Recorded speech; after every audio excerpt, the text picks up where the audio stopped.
हुजूर बाबा सावन सिंह जी महाराज की जय। परम संत कृपाल सिंह जी महाराज की जय। प्रातःकालीन प्रवचन 8 नवंबर 1968, 8 नवंबर 1968। सच्ची प्रार्थना। गुरु प्यारी साध संगत जी, परम संत कृपाल सिंह जी महाराज फरमाते हैं कि मैं अभी प्रार्थना को परिभाषित कर रहा था। यह क्या है, इसे कैसे करना चाहिए।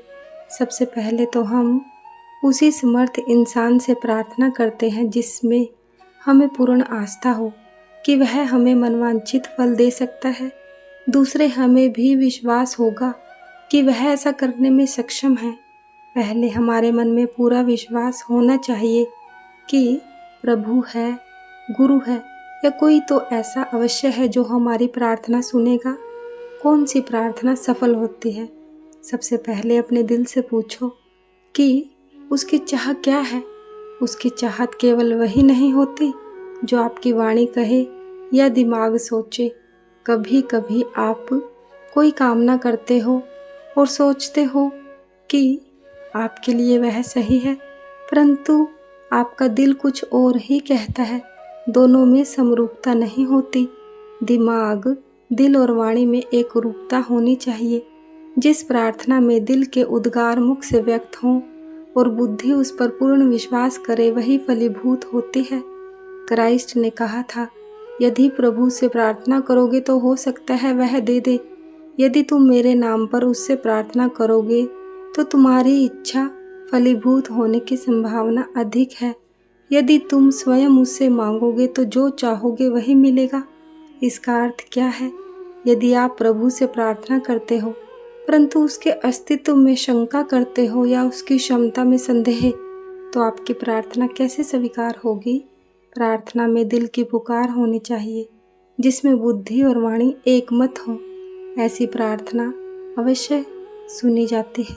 अतः क्राइस्ट कहता है, यदि तुम प्रभु से प्रार्थना करते हो तो उत्तर तुम्हें मिले ना मिले। यदि तुम मेरे नाम पर प्रार्थना करोगे तो संभावना अधिक है। क्राइस्ट इस बात पर और अधिक बल देता है कि उसे संबोधित करके ही की गई प्रार्थना अवश्य पूरी होगी।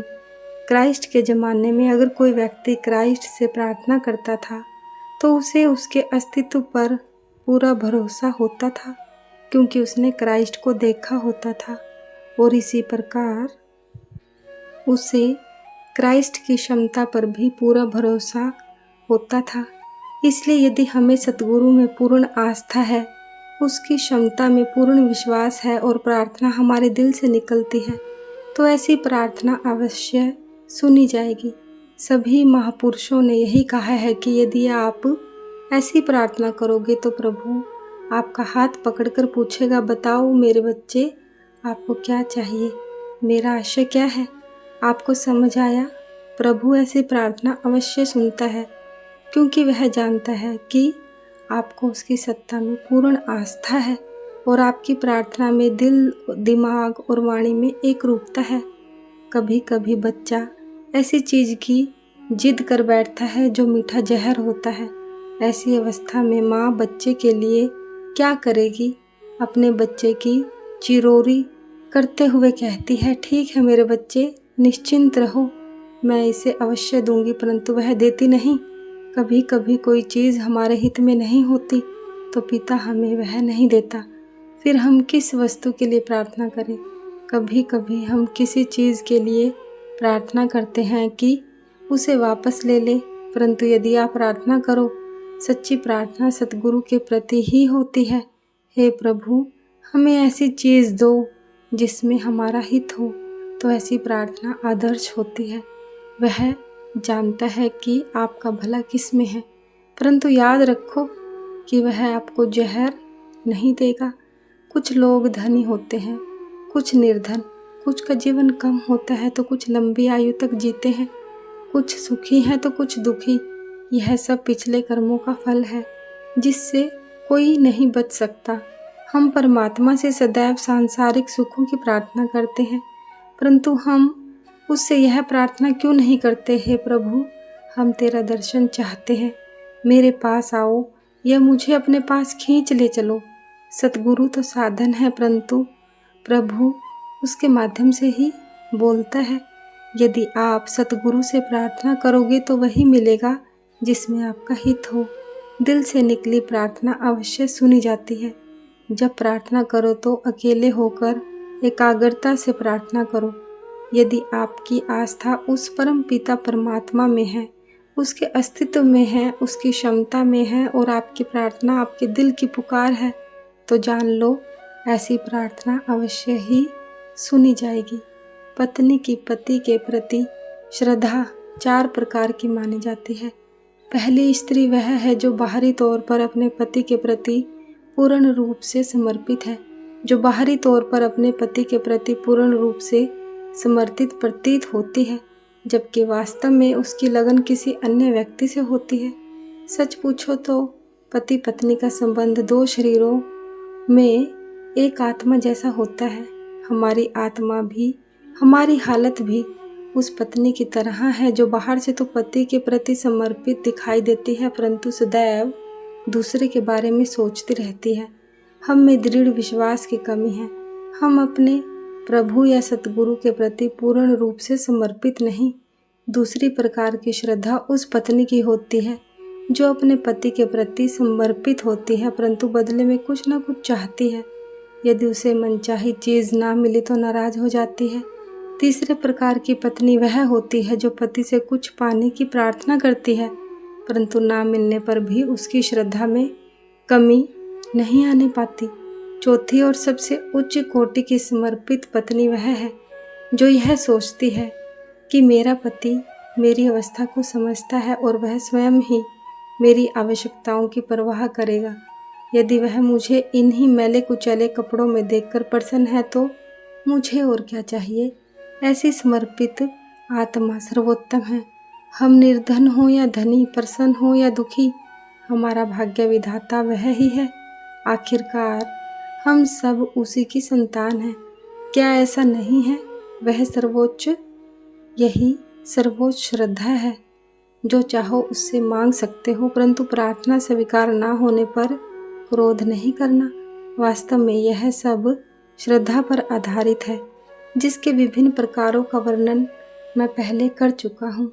महाराज जी ने फरमाया, इन्हीं का हमें अभ्यास करना है, जीवन में अमल करना है। पुस्तकों में इनका उल्लेख तो मिलता है, परंतु इतना स्पष्ट और विस्तार से नहीं जैसा मैंने आपको अभी बताया है।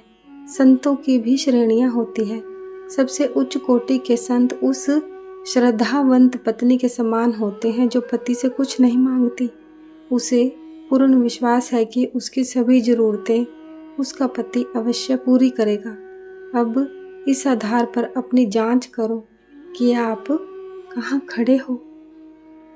महाराज जी ने फरमाया कि एक रात मैं अपने सतगुरु के साथ था और मेरे साथ वहाँ डॉक्टर जूलियन जॉनसन भी थे। रात के करीब 10 बजे थे। डॉक्टर जॉनसन ने सतगुरु से एक प्रश्न किया, क्या प्रार्थना करना आवश्यक है? सतगुरु ने उत्तर दिया, शिष्य का काम ही प्रार्थना करना है, लेकिन ऊंची चीज़ के लिए, सांसारिक लोभों के लिए नहीं। यदि शिष्य खरा नहीं तो वह दुनियावी चीज़ों के लिए प्रार्थना करेगा। वह सतगुरु से कुछ पाने की उम्मीद रखेगा। जब हम सतगुरु से प्रार्थना करते हैं तो हम एक पहलवान, एक बाजीगर की भांति होते हैं जो अपनी शक्ति के बलबूते पर ही विजय प्राप्त करने की सोचता है। वास्तव में यह सही रास्ता नहीं। आपको विनम्रता से प्रार्थना करनी चाहिए, हे प्रभु मदद करो, हे सतगुरु हमारी मदद करो। द्वार पर बैठे रहो, इंतजार करो, अपनी सारी आशाएं उस पर केंद्रित कर दो। ऐसी प्रार्थना ही असरदार होती है। आपको उभार मिलेगा। मान लो आप दरवाजे के बीच खड़े होकर उससे कहो, कृपया अंदर आ जाइए, लेकिन दरवाज़ा ना छोड़ो, तो सोचो वह कैसे अंदर आ सकता है। इन्हीं सब बातों को हमें पूर्ण रूपेण समझना है और इन पर अमल करना है। शायद आप सब इसे समझते हैं, परंतु कौन है जो इन पर अमल करता है? बात तो यही है। अतः ऐसी प्रार्थना ही असरदार होगी। वह आपका पिता है, आप उसकी संतान हो। सतगुरु के अंतर में बस रहा प्रभु भी आपका पिता है। आप सीधे उसके पास जाओ बिना किसी हिचक के, एक बालक की तरह।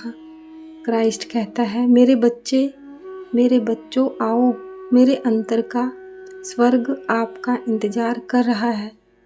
जब प्रार्थना में बैठो तो बाहरी दुनिया से अपने आप को अलग थलग कर लो और पूर्ण आस्था से उसकी समर्थता में विश्वास के साथ केवल प्रार्थना करो और प्रतीक्षा करो। यदि आप उससे कहो आ जाओ, परंतु दरवाजे से नहीं हटो, तो प्रार्थना का क्या लाभ। आप किसी भी धर्म से संबंधित हो, कोई फर्क नहीं पड़ता। धर्म का इससे कोई संबंध नहीं, यह तो अभ्यास की बात है। यदि आप उसके दर पर कबूल होना चाहते हो तो एकाग्रचित होकर अपना ध्यान उसमें केंद्रित करके दीन दुनिया भुला कर बैठो, जैसा मैंने आपको बताया है। यदि ऐसा करोगे तो आपकी प्रार्थना अवश्य स्वीकार होगी। सतगुरु महाराज की जय। सतगुरु तेरा ही आसरा। धन धन सतगुरु, धन धन सतगुरु। सच्चे पातशाह तेरा शुक्र है। जय गुरुदेव।